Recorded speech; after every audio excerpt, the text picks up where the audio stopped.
Thank you all so much for joining us today. We're going to get started in a brief moment. Again, thank you all for joining us.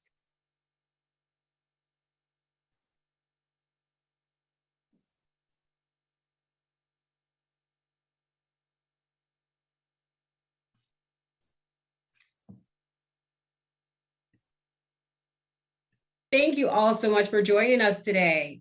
We are so excited that you're here for Building a Better America, a small business resource community. We will be getting started in one moment. Thank you all so much for joining.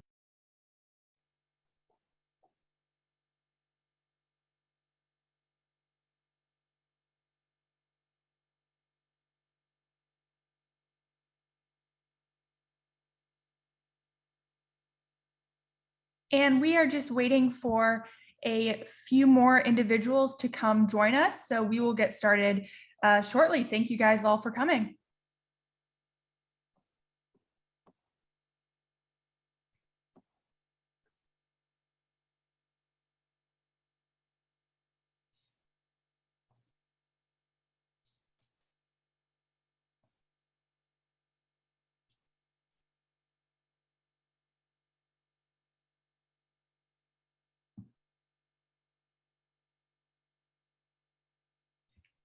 All right, let's go ahead and get started.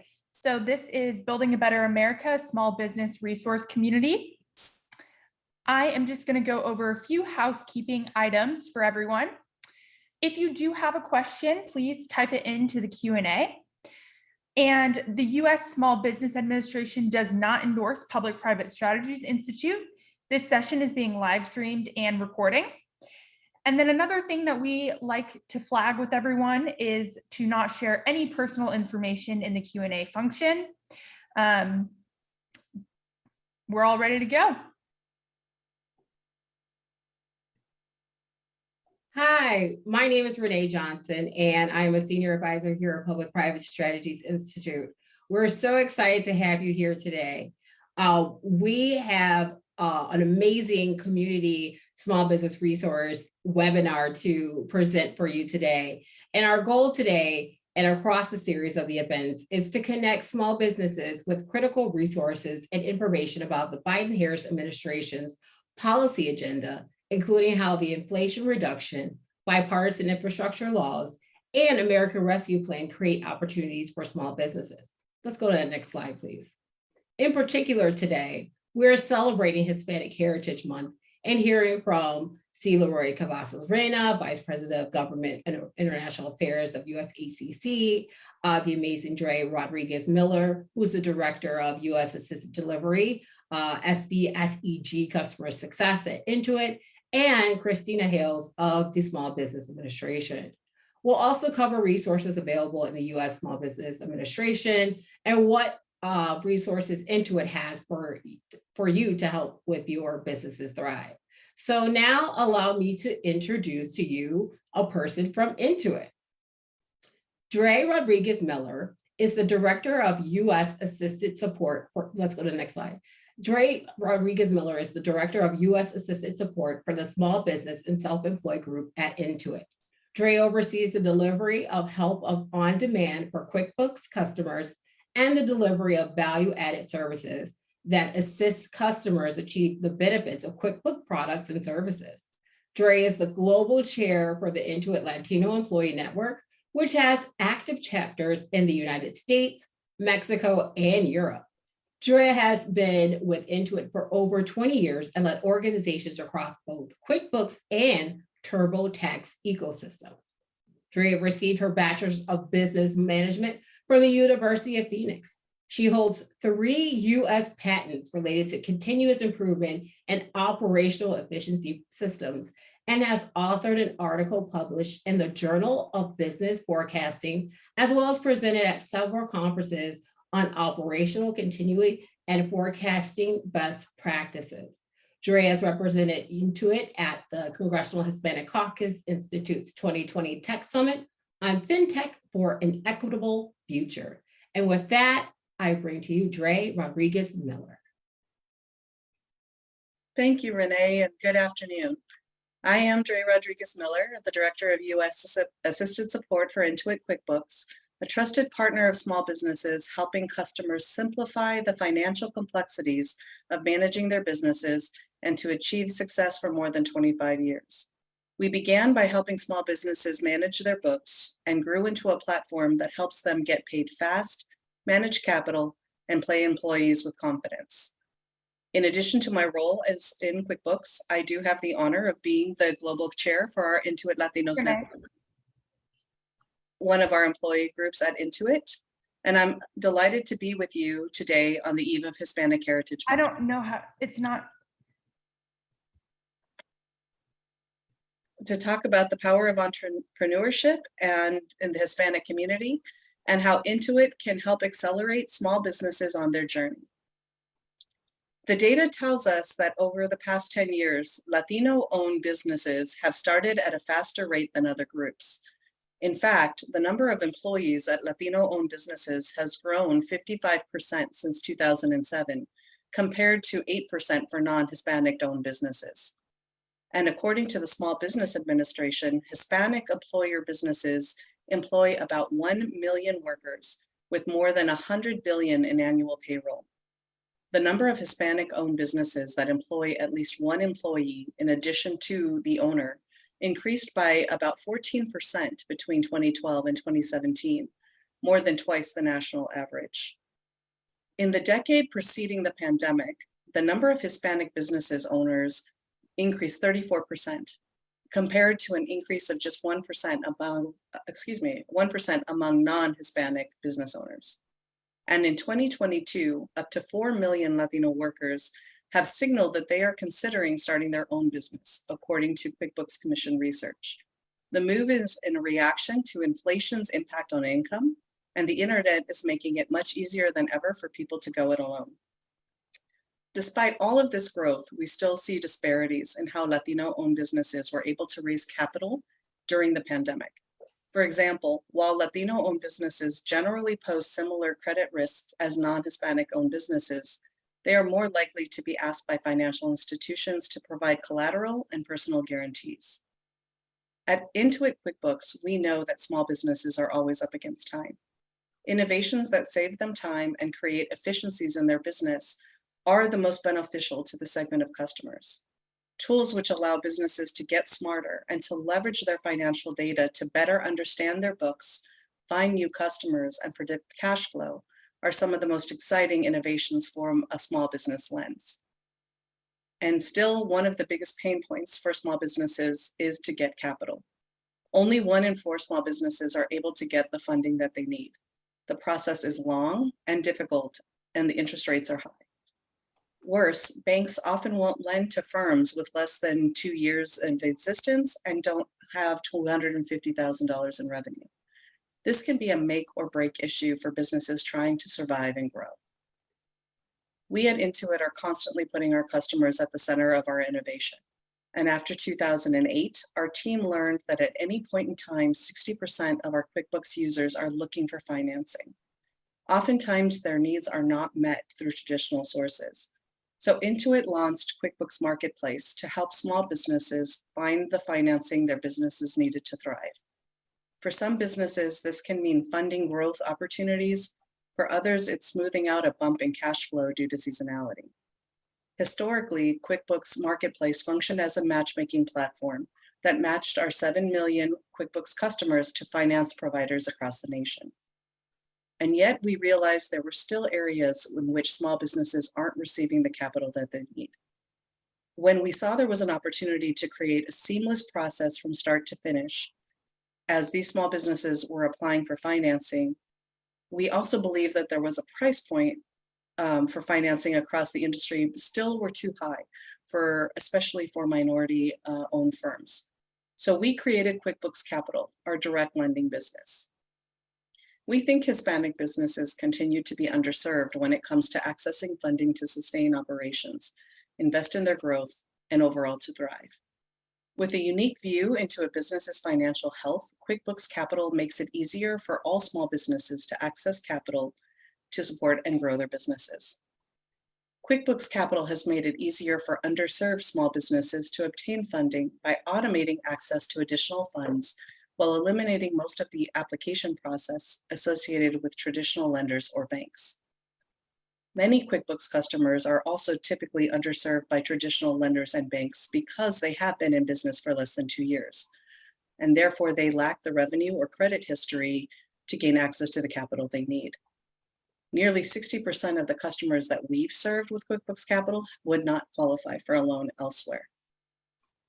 With a complete view of a small business accounting data through their QuickBooks account, QuickBooks Capital can apply sophisticated analysis and machine learning to assess a business health and credit worthiness. This helps open up access to funding that underserved businesses would likely not be able to access capital otherwise. During the Paycheck Protection Program, QuickBooks Capital continued to provide customers with access to funding by building a PPP application directly within QuickBooks Capital. Eligible QuickBooks customers were able to apply for a Paycheck Protection Program loan within QuickBooks Capital by leveraging their QuickBooks payroll information, with many receiving their funding in a matter of days.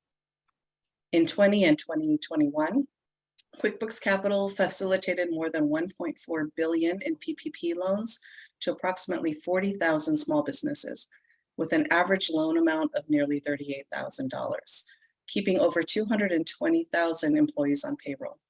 And many of those firms were located in majority minority communities. At the end of the day, better data enables better models, which enables QuickBooks Capital to serve the underserved, or actually the unserved. 40% of QuickBooks Capital loans go to firms and businesses for less than 2 years. Hispanic entrepreneurs understand the benefits of these tools. A recent QuickBooks survey found the majority of Latino business owners, 57%, say they would have made more use of digital technology had it been available when they started their business. And the next generation is listening. Almost 8 out of 10, 77%, will use e-commerce from day one. Thank you so much for giving us the opportunity to be with you today. Please check out quickbooks.com to learn more, and we hope to hear from you soon. Thank you. Thank you so much, Dre. We truly appreciate you joining us today. Now we're going to turn to Christina Hale, who serves as Associate Administrator for the Office of Communications and Public Liaison. Ms. Hale has more than 20 years of executive experience working with business leaders in government and civil society. Before joining the SBA, she served as the U.S. International Development Finance Corporation Head of Communications, where she saw the agency's strategic communications, including planning, development, and implementation. In 2012, she was elected to serve in the Indiana General Assembly, where she worked with a focus on supporting the success of employers, workforce, and the economy.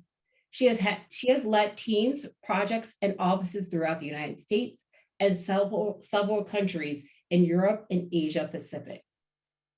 Ms. Hale was a Rotary International Ambassadorial Scholar and graduated from Purdue University. And with that, I'm so excited to introduce to you Ms. Christina Hale. Christina, so excited to have you here today. Oh, it's wonderful to be here, Renee. Thank you for having me. No, this is just such an amazing moment because we're excited for you as we are celebrating Hispanic Heritage Month and the contributions of Hispanic business owners across the country, and yourself included. I mean, you have done so much serving in the General Assembly and everything like that in Indiana. And now here you are at the SBA. So what are you most excited about as you step into this new role?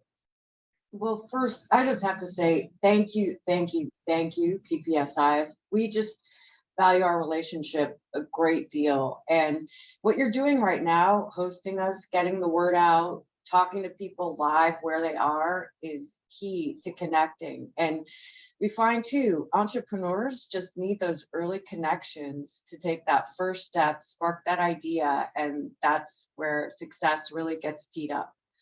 So thank you for that in your role, and thank you for being a great host as well. But I have to tell you, I'm very excited.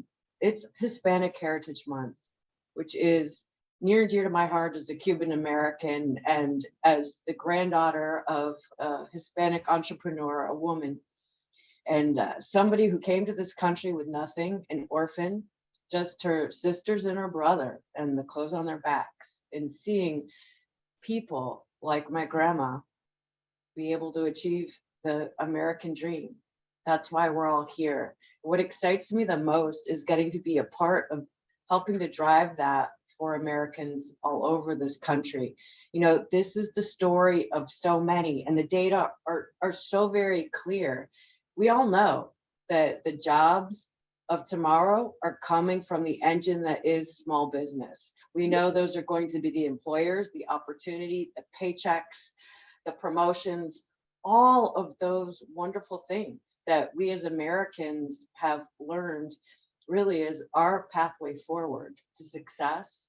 And during this time when, you know, we have been facing some challenges, you know, I think I talk to a lot of people, they turn on the TV, you know, there's just a lot of tension out there. People are stressed, that it's time to channel that stress, channel that energy. And so many people are doing that right now. And I just want to finish by saying, how remarkable is it that in the Biden-Harris administration, just in the past, not even 2 years, more people than ever before have registered their small businesses to start themselves. In fact, I'm going to double check that number. Yes, it is 7.8 million Americans. That's a very big deal. And being a part of that is, I think, exciting for everybody. Wow, that is a huge number. And I don't think I've actually heard that before. So thank you for that, because we are seeing people, you know, turn to creating something to thrive for themselves and create legacy and opportunities. So it's so important to see the SBA be part of the reason and assistance for so many people. And I think that's part of why I'm going to this next question of there are so many resources the SBA has for business owners to connect, and it can be a little bit overwhelming, you know, as people are starting their business or coming, you know, to the SBA, regardless of where they are in their business process, right? They could be 20-year-old business, but yet they're now coming to the SBA. How can someone who is, you know, sort of new to the business world start their engagement with the SBA? Well, something that's inspiring to me is that the Administrator Guzman, is the only Latina serving in the most diverse cabinet we've ever had in the Biden-Harris administration. And she is extremely direct and extremely action-oriented and extremely clear. You know, her direction and her action and her work to date has all been about how do we bring the SBA to the people, to those entrepreneurs. And, you know, we've all experienced it, these difficult few years, and it's been hard. You know, I'm a former single mom, you know, think about childcare, what's been going on, and worry, commutes, going back to work, you know, telecommuting, all those things. But I think it also opened up a lot of opportunity and just that inspiration for people who realized they can do it themselves. They can pivot, they can open that business. They have that dream, and they realize by taking action, they can be the entrepreneur that they always wanted to be. But it takes help. And Administrator Guzman's direction and leadership is very, very clear. How do we get to the people? We got to have an easy button, right? It's key. I would like everyone listening to this call just to remember, as you're talking to your friends and family, business colleagues out there, people that need that help and want to make the connection, it's as easy as routing them to SBA.gov. SBA.gov.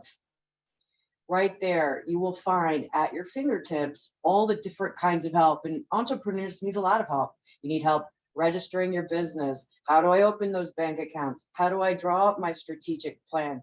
There are just so many different intricacies, and people need to be able to find their way. And that's why under her direction as well, she created the community navigators. And in fact, as it is Hispanic Heritage Month, I want to point out that she has opened under Administrator Guzman's leadership, 31 Latino hubs, Latino facing hubs, particularly for the Latino entrepreneur community, so that they can easily connect to that community navigator who can also take that that digital and make the human piece of that, the mentoring and that connection very real as well, for enhanced opportunities to learn more about how SBA can help you. There are a myriad of ways, many opportunities, from access to capital to drafting your plan. And the first place everyone should start to find that community navigator, to find those resources in your community, or to connect to our national office is SBA.gov. Wow. Okay. That's so amazing. And I love how there are so many entry points and ways that this can help people enter and find points of access to help them thrive. I have one more question for you. Hispanic entrepreneurs play a critical role in our nation's economy. Could you tell us more about the work SBA has done to uplift and champion Hispanic entrepreneurs? Absolutely. And that is one of Administrator Guzman's top priorities. As I mentioned, bringing the SBA to everybody. She has led a number of initiatives to ensure that SBA, our health, looks like our communities out there, our big cities, in rural towns. And when you think about the challenges that we're facing, I think about a town like Anderson, Indiana, where 10 years ago, 45,000 people were working in the automotive manufacturing industry. Today, there are none, zero, none. That's not a unique experience when you look around our country and realizing that the economy is changing. It's also been driving her focus on innovation and investment, and ensuring, as I mentioned before, that businesses, when they get started, need that little bit of help to microloan, to apply for and receive microloans to get started, but then also to scale up. Another number I'd like to leave you with, which I find absolutely amazing and inspiring, is that Latinas are opening businesses, Latinas, 6 times the rate of any other population in our country. Now, there is a huge opportunity gap in that access to critical capital to take them to that next level, to scale and sustain, is just not there. And that's why through our Office of OII, Innovation and Investment, we're focusing a number of ways so that these critical investments can happen. There are just so many opportunities out there to work smarter, to invest in people where they are, and to ensure that everybody, all Americans, have access to this kind of opportunity moving forward. Wow. Well, thank you so much, Christina. I'm so just grateful for you being here today and talking about all these resources and opportunities for not only Hispanic small business owners, but all small business owners. But as we're celebrating, the pre-celebration for Hispanic Heritage Month, it's good to know that there are opportunities and engagement that the administrator has done, and our service centers specifically that were created during her tenure here to make sure that we are uplifting and promoting entrepreneurship within the Hispanic community. So thank you so much for being here today. Any last words or any sort of like links or anything you want to tell people about, like if they should go to SBA.gov or anything like that? Well, absolutely, yes, go to SBA.gov. But too, I think something we can do that's very easy is when you hear that spark, when you hear people talking about if only, I'll tell you, I personally had an if only small business I wanted to start. That was during COVID. I wanted to make mugs. On one side, the mug would say you're muted. And on the other side, it said, you're still muted. I might not be here today if I had started that business, but there's so many much more clever people out there than I am. There's so much happening with technology and really forecasting and bypassing out to what that next thing is going to be. I look toward these upcoming generations as well. And I mean, probably some of your kids out there listening who are into robotics and just things that are almost beyond our imagination. It's just so important that we have this leader now in Administrator Guzman in this administration, the Biden-Harris administration, that's putting forward the opportunity and resources to make sure that our little entrepreneurs of tomorrow are resourced to do just that, to be the successes that we're going to need for all of us here in America. No, that is amazing and truly appreciate it. Again, thank you, Christina, and we appreciate it and we look forward to having you back again. Thank you. Take care. Take care.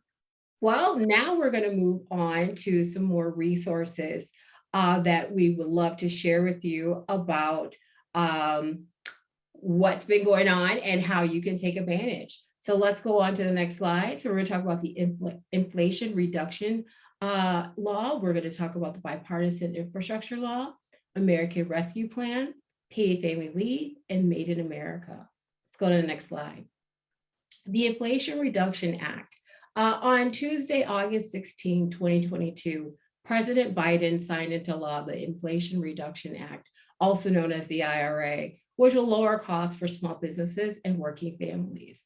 There are some highlights that we want to make sure you know about, which are it's going to make sure that making healthcare more affordable, leveling the tax playing field for small businesses versus large corporations, and then reducing the deficit, while we're going to also make sure we're combating the climate crisis that we all know is happening.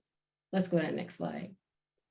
So while we're talking about the tax portion of this, the IRA, the Inflation Reduction Act, will not raise taxes on the vast majority of small businesses or working families. The law is not funded in any way by personal tax increases on small businesses or working families who are making under that $400,000 threshold, which is roughly about 98% of all Americans. The IRA doubles the refundable research and development tax credit for small businesses, and it's raising it from $250,000 to $500,000. The credit can be applied against payroll taxes and a wide variety of expenses, including product development and technology. It's increased funding for the IRS, which again will not be used to target small businesses or working families. The IRS will be able to upgrade their processes, which are going to focus on areas of challenges for the agency, such as large and corporate and global high net worth, taxpayers, right? So that's a whole section, pass-through entities, and multinational taxpayers.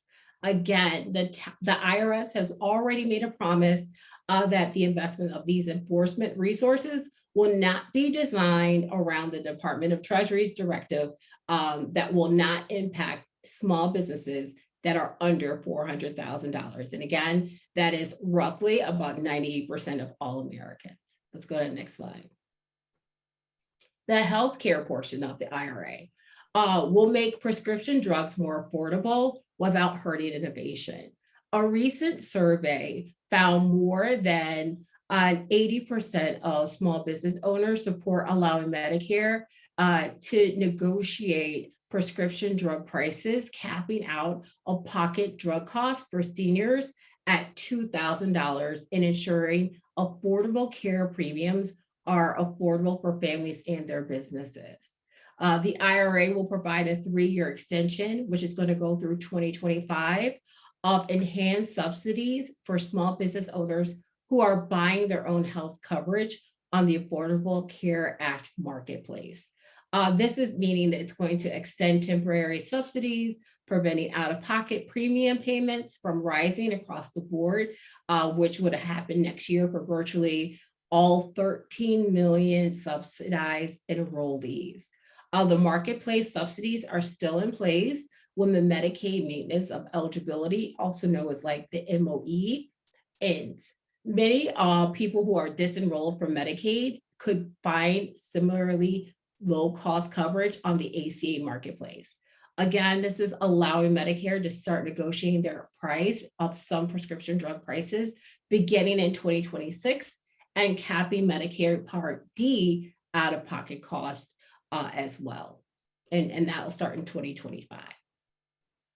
Now, for the climate crisis, we're focusing right now on clean energy. This is going to restore solar PTC, which could be more valuable than ITC for larger scale, more efficient solar power generation projects. It's going to have transferability for tax credits, will be particularly significant for smaller project developers, and will enhance the value of credits for large developers. But tax equity will still be used in some cases to monetize accelerated depreciation. The new 45X credit for manufacturing solar cells, wafers, modules, etc., is a game changer that will spur US solar manufacturing to a degree that may yet not be fully appreciated. Now, you're probably like, well, what does this all mean? Do not worry, we are sending a copy of this PowerPoint presentation to all of you who registered as well. And please don't forget that you can view this presentation on the Facebook page, both for the SBA and public-private strategies as well. Let's go on to the next slide. So the Bipartisan Infrastructure Law. On November 15, 2021, President Biden signed the Infrastructure Investment and Jobs Act into law, making a historic investment of $550 billion in new funds for large infrastructure projects, supply chains, broadband, and drinking water. This is the largest investment in the nation's infrastructure since 1956. There's $55 billion in projects to deliver clean water, $65 billion to expand the country's broadband, $110 to repair the country's crumbling roads, and then $90 billion in modernizing the public transit. With that, there's going to be a huge impact to small businesses. This law virtually touches every part of Main Street economy. The law will expand access to tens of billions of dollars to federal, state, and local government contract opportunities. The U.S. Department of Transportation alone is to award more than $37 billion in federal contracts. That's to support an estimated 700,000 jobs per year. And that's going to directly help small businesses hire new employees and reach new customers. This is going to foster the development of Main Street small businesses in underserved communities. And you can definitely learn more by going to the guidebook at build.gov. And again, we're going to make sure you have a copy of this presentation so you can click on that link. The American Rescue Plan. In 2021, Congress passed the American Rescue Plan, also known as the ARP, and CARES Act. This was focused on helping small businesses and consumers. The support for communities that were struggling in the wake of COVID-19, and the plan provided critical support to these communities. It provided emergency grants, lending, and investment to hard-hit small businesses so they can rehire and retain workers. It distributed more than $360 billion in emergency funding for state, local, territorial, and tribal governments. And then it helped hard-hit public transit agencies avoid layoffs and service reductions, which disproportionately harm workers who are more likely to depend on public transportation. Out of that came the Community Navigator pilot program. This was designed to reduce barriers that underrepresented and underserved entrepreneurs often face in assessing the programs they need to recover, grow, or start their businesses. There was a total of $100 million in funding to 51 amazing organizations. The selections, they were selected projects will cover diverse communities across the United States and Puerto Rico. Grantees who were selected will serve as hubs. Their centralized lead organizations, which will be incorporated, were the spoke organizations that have built trust in local communities. They then will connect small businesses to critical resources and assistance. And that assistance looks like financial assistance and access to capital, contracting and procurement, marketing, operations, business development, and exporting. And then also it's industry specific. And if you want to learn more about that, please go to the SBA.gov website and you can click on Locator for the Community Navigator. And again, we'll provide this PowerPoint presentation where there'll be a link that's hyperlinked for you that you're able to click on to be connected to a community navigator in your local community. The tax incentive. The paid family leave tax incentive was under this program. Employers can offer up to 12 weeks of paid family leave, and leave can be used to take care of a family member, maternity or paternity leave with biological or adopted children. In exchange for offering the leave, employers will receive as much as 25% tax credit for the amount of wages replaced. The policy is targeted to hourly employees who would not otherwise have access to paid family leave. And then employees who participate cannot make more than $72,000 per year. And then finally, we have the Made in America program. So ensuring the future is made in America by all American workers, launching a whole of government initiative to strengthen the use of federal procurement to support American manufacturing. To continue building on this implementation efforts and ensuring these ambitious goals are just talked about, there was an executive order that was established to create the Made in America office within the White House Office of Management and Budget. The Made in America office works to implement federal procurement and financial management policy to help carry out the president's vision of a future made in all of America by all American workers, including minority entrepreneurs and small businesses in every region in our country.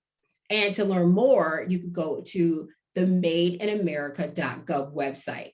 And also you can go to the SBA, SAM.gov, and GSA's website to learn more information about this as well.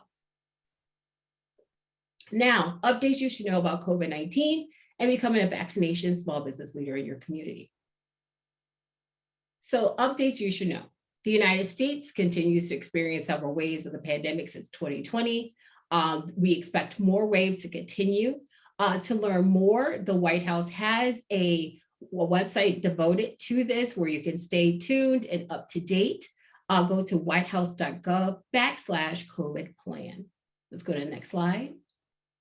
And what can you do as a small business leader? Well, one, get vaccinated and booster shots. If you're already vaccinated, encourage your employees, family, friends, and neighbors to get vaccinated and boosted as well. You should create a vaccination plan for your business, review state and local vaccine policies, or seek legal advice. Consider incentives such as the new paid leave tax credit we talked about for employees to get the shot and recover from the side effects if they occur. Whether you encourage, incentivize, or mandate, communicate your plan with your employees, both verbally and in writing. Continue to follow the Center for Disease Control Prevention guidance on wearing masks and social distancing, even after all of your employees are vaccinated. And then also we have some amazing tools. And again, we'll make sure that you all have a copy of this presentation so that you're able to click on those resources as well. Now I'm so excited to introduce to you all the most amazing C. Leroy Cavazos-Reyna. He is the Vice President of Government and International Affairs with the USHCC. So C. Leroy Cavazos-Reyna is a Texas native of the United States border city of Mission. Throughout his academic and professional careers, he has been strongly committed to service, community development, and political activism by working with organizations and government entities dedicated to those very endeavors.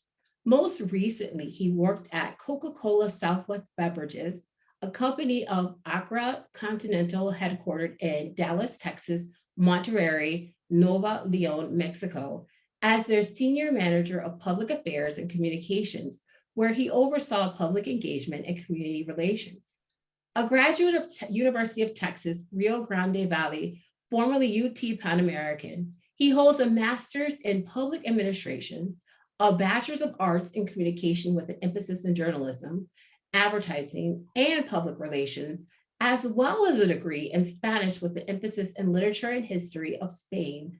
C. Leroy is the youngest of 3 sons to the authors of his success, his parents, Mr. and Miss J. George and Irma Estela Cavazos, who are still civically involved residents of Mission, Texas. And with that, I present to you the most amazing Mr. Cavazos Reyna.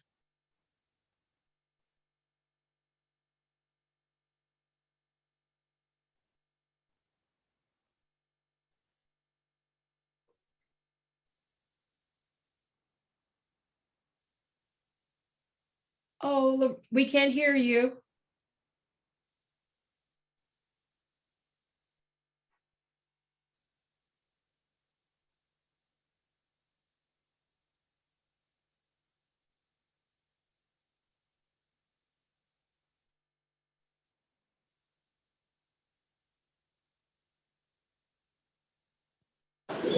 Can you all hear me now? Yes, we can. There you go. Is that better? Yes, sir. We hear you now. Excellent. That I want to thank the Public-Private Strategies Institute and all of the hard work that you all do to bring organizations like ours together. The United States Hispanic Chamber of Commerce, for us, it's not Hispanic Heritage Month. For us, Hispanic Heritage Month is the whole year round as we serve our 5 million Hispanic-owned businesses alongside Administrator Guzman. And thank you to Associate Administrator Christina Hale for being on this webinar with us as we do culminate Hispanic Heritage Month and as we do remember why we are here to pass policies that will help our entrepreneurs grow and help them access procurement opportunities through the new laws that have been passed by the Biden-Harris administration. We couldn't be more proud to represent a network of 260 Hispanic chambers of commerce who are day by day working hand in hand to make sure that American families have a fair shot at being entrepreneurs, at continuing to evolve their business success, and at creating jobs. Because at the end of the day, that is what is going to fuel the American economy. The president said this week that we still have a lot of work to do. And in that work and in that future is Hispanic because of the 63.5 million Latinos and Latinas living in this country, driving the American economy and maintaining American resolve in our vitality.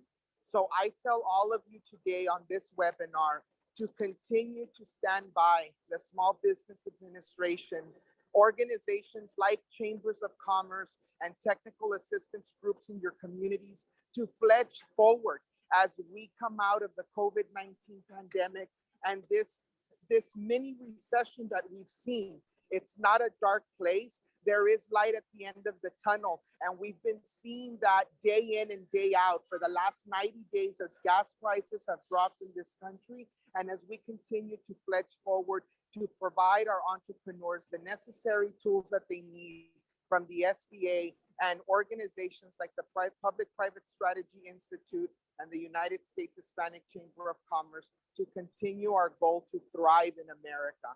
So thank you all so much for this celebration of Hispanic Heritage Month and allowing us to partner with the Small Business Administration on this event as we continue to deploy necessary resources to help each of our business members grow. We look forward to seeing all of y'all at Hispanic Heritage Month events and at our national conference in Phoenix, Arizona, October 2nd through the 4th, 2022.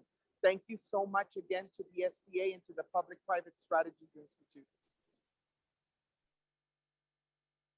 Thank you so much, Mr. Cavazos Reyna. We truly appreciate it. And we appreciate all of you for joining us today.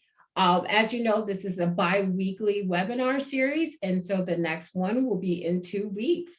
And we are excited for our next webinar. So please, please, please continue to join us as the topics change each week. And with that, if you have any SBA related questions, please email answerdesk@sba.gov. And if you have any questions about a copy of this webinar, please feel free to contact events@publicprivatestrategies.com. And with that, thank you so much for joining us today. We truly appreciate it and look forward to seeing you guys at the next webinar. Have a great day.